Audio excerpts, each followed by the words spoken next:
Au sens usuel, c'est-à-dire dans le sens où la plupart des gens emploient ce terme, réfléchir c'est juste penser à quelque chose.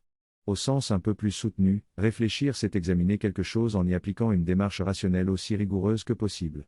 Cela suppose par exemple des choses comme observer, décrire, analyser, tester, expérimenter, relever des données, prendre des mesures. Puis analyser les données, formuler des hypothèses, construire des déductions, etc. Normalement, la réflexion n'en est une, autrement c'est juste penser, mais pas réfléchir, que lorsqu'elle est fondée sur une démarche rationnelle avec une exigence de rigueur. Avec une adaptation de la démarche rationnelle à la nature de l'objet. Selon qu'on peut aisément ou non soumettre l'objet à des protocoles d'observation, de mesure ou d'expérimentation. Selon qu'on doive s'en tenir plus ou moins totalement à la seule exploration purement intellectuelle à partir d'hypothèses plus ou moins nettes.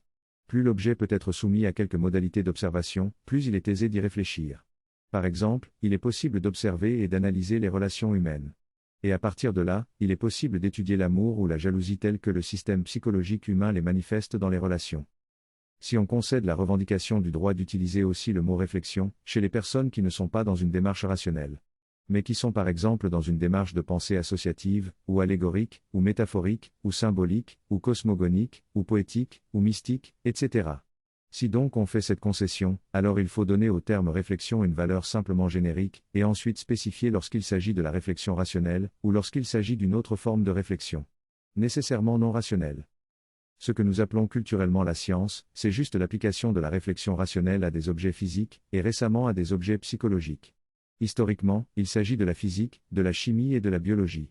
Mais aujourd'hui nous avons une variété plus importante d'objets physiques sur lesquels la réflexion rationnelle a accompli des travaux déjà consistants, la géologie, la climatologie, l'astrophysique, la génétique, la neurologie, la neuropsychologie, etc.